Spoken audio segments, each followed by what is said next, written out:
Project 2025 की चर्चा पूरी दुनिया में हो रही है। विभिन्न जियोपॉलिटिकल एक्सपर्ट्स का मानना है कि यह प्रोजेक्ट पूरी दुनिया को प्रभावित करेगा। सोशल मीडिया में भी हर कोई प्रोजेक्ट 2025 पर ही बात कर रहा है। यूट्यूब पर आपको इससे रिलेटेड सैकड़ों वीडियोस मिल जाएंगे। आखिर क्या है यह प्रोजेक्ट 2025? क्या इससे यूएसए में डेमोक्रेसी खत्म हो जाएगी? इसके दुनिया पर क्या इम्पैक्ट हो सकते हैं? और सबसे ज़रूरी, हमारा प्यारा देश इन सबसे कैसे प्रभावित हो सकता है? इस वीडियो में हम इन सारे सवालों पर चर्चा करेंगे। पूरी जानकारी के लिए वीडियो को एंड तक जरूर देखें। नमस्कार दोस्तों, मैं निहाल सिंह ठाकुर स्वागत करता हूं आप सभी का एक और नए डिस्कशन में। तो सबसे पहले समझते हैं कि यह प्रोजेक्ट 2025 आखिर क्या बला है। आपको पता होगा, अमेरिका में इस वक्त प्रेसिडेंशियल इलेक्शन चल रहे हैं। इस साल के अंत तक दुनिया को एक नया यूएस प्रेसिडेंट मिल जाएगा। ऐसी उम्मीद जताई जा रही है कि डोनाल्ड ट्रंप कमला हैरिस को हराकर सत्ता में वापसी करेंगे और जैसे ही वह सत्ता में आएंगे तभी प्रोजेक्ट 2025 भी एक्टिवेट हो जाएगा। वैसे डोनाल्ड ट्रंप ने कैटेगोरिकली अपने आप को प्रोजेक्ट 2025 से दूर करने की कोशिश की है, क्योंकि विपक्ष यानी कि डेमोक्रेटिक पार्टी के लीडर्स इस बात को लेकर ट्रंप पर हमलावर हैं और यूएसए की जनता को बता रहे हैं कि यदि रिपब्लिकन पार्टी के प्रेसिडेंट कैंडिडेट यानी डोनाल्ड ट्रंप चुनाव जीतते हैं तो यूएसए से डेमोक्रेसी खत्म हो जाएगी और ट्रंप पूरी तरह से प्रोजेक्ट 2025 को इम्प्लीमेंट कर डिक्टेटर यानी तानाशाह बन जाएंगे। ट्रंप ने भले ही खुद को इस प्रोजेक्ट से अलग करने की कोशिश की हो, मगर उनके सपोर्टर्स और उनकी पार्टी के नेता खुलकर प्रोजेक्ट 2025 पर बात कर रहे हैं। ऐसा माना जा रहा है कि द हेरिटेज फाउंडेशन नामक एक पॉपुलर ग्रुप जो ट्रंप को सपोर्ट कर रहा है, उनका प्रोजेक्ट 2025 को तैयार करने में इंपॉर्टेंट रोल है और उनके अनुसार यह सेकेंड अमेरिकन रिवॉल्यूशन होगा। द हेरिटेज फाउंडेशन का मानना है कि यूएसए एक क्रिश्चियन मेजोरिटी कंट्री रहना चाहिए। यहाँ पर मेजोरिटी पॉपुलेशन व्हाइट लोगों की होनी चाहिए। बाहरी देशों से लगातार यूएसए में लोग बढ़ते जा रहे हैं और यह हमारी डेमोग्राफिक्स को ट्रांसफॉर्म कर रहे हैं। यह सब रुकना चाहिए और इसीलिए द हेरिटेज फाउंडेशन जैसी संस्थाओं ने डोनाल्ड ट्रंप के सपोर्टर्स के साथ मिलकर एक 900 पेजेस का ब्लूप्रिंट बनाया है, जिसे प्रोजेक्ट 2025 के नाम से जाना जाता है। इसमें यह बताया गया है कि ट्रंप के सत्ता में आते ही प्रोजेक्ट 2025 एक्टिवेट हो जाएगा। अब सवाल यह है कि आखिर ऐसा भी क्या है प्रोजेक्ट 2025 में जो इसकी चर्चा पूरी दुनिया में हो रही है। अमेरिकन सोशल मीडिया में तो इससे रिलेटेड वीडियोस की बाढ़ सी आ गई है। तो आइए इसमें लिखी कुछ मुख्य बातों की हम यहाँ चर्चा करते हैं। इसमें सबसे पहला पॉइंट यह है कि ट्रंप जैसे ही सत्ता संभालेंगे वह पूरे यूएस एडमिनिस्ट्रेशन को बदल देंगे और इस मेगा एक्सरसाइज में वह 50,000 से भी अधिक सरकारी अफसरों को नौकरी से निकाल देंगे। इनमें खासकर वे लोग शामिल होंगे जो ट्रंप और उनकी पॉलिसीज का विरोध करते हैं और उनकी जगह उन लोगों को एडमिनिस्ट्रेशन में शामिल किया जाएगा जो ट्रंप और उनकी नीतियों के कट्टर समर्थक हैं। प्रोजेक्ट 2025 के समर्थकों का मानना है कि डोनाल्ड ट्रंप ने अपने पिछले टेन्योर में यानी 2016 से 2020 तक एक सबसे बड़ी गलती यह कर दी थी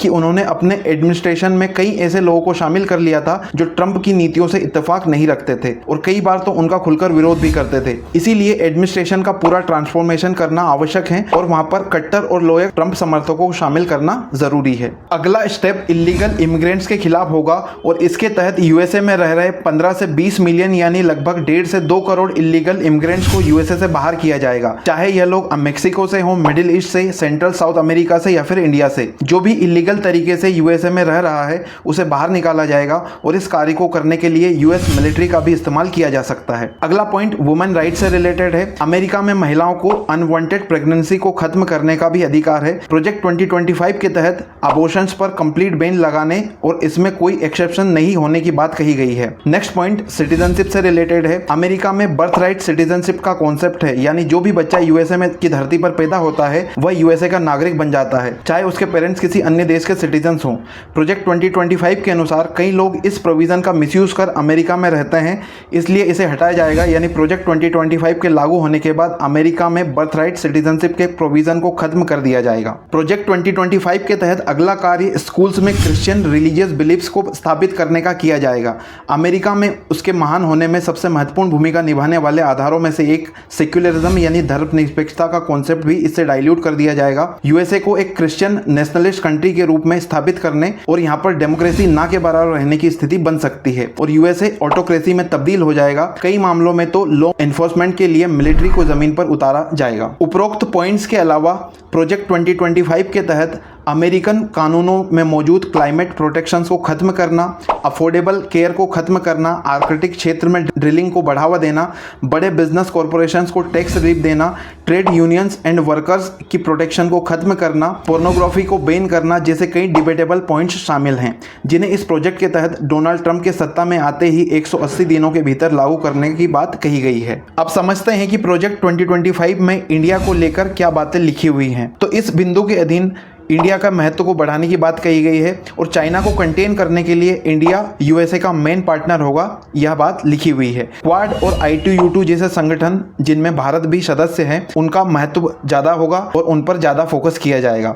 हो सकता है इमिग्रेशन रिलेटेड कानूनों में सख्ती बढ़ने के कारण अमेरिका पढ़ने जाने वाले इंडियन स्टूडेंट्स के लिए थोड़ी मुश्किलें बढ़ सकती है। वे इंडियंस जो डंकी रूट के थ्रू इलीगली यूएसए में रह रहे हैं, उन्हें डिपोजन का सामना भी करना पड़ सकता है। प्रोजेक्ट 2025 अपने आप में बहुत ज्यादा रेडिकल है। डोनाल्ड ट्रंप इस so called second American revolution को कब और किस हद तक लागू कर पाएंगे, यह तो भविष्य की गर्त में है, मगर अभी तो स्थिति यह है कि अमेरिकन की तीखी प्रक्रिया के कारण ट्रंप प्रोजेक्ट 2025 से खुद को दूर करते दिख रहे हैं और कह रहे हैं कि मुझे तो प्रोजेक्ट 2025 के बारे में कोई आइडिया ही नहीं है। ट्रंप से इस तरह के बर्ताव का कारण राजनीतिक है और इस क्रूशियल टाइम पर वे Indian American, women voters, African American आदि के वोट्स खोना नहीं चाहते, इसीलिए खुद को इस प्रोजेक्ट से दूर कर रहे हैं। लेकिन यदि ट्रंप सत्ता में वापस आते हैं तो उनके सपोर्टर्स का इन पर काफी दबाव होगा, जिससे वो प्रोजेक्ट 2025 के इंप्लीमेंट करवाने का प्रयास करेंगे। आपके हिसाब से प्रोजेक्ट 2025 अच्छा है या बुरा, लिखिएगा कमेंट सेक्शन में अपना ओपिनियन। मैं जानना चाहूंगा आप इस विषय पर क्या सोचते हैं। और हाँ, यदि वीडियो अच्छा लगा है तो इसे लाइक शेयर करना, चैनल को सब्सक्राइब करना मत भूलना,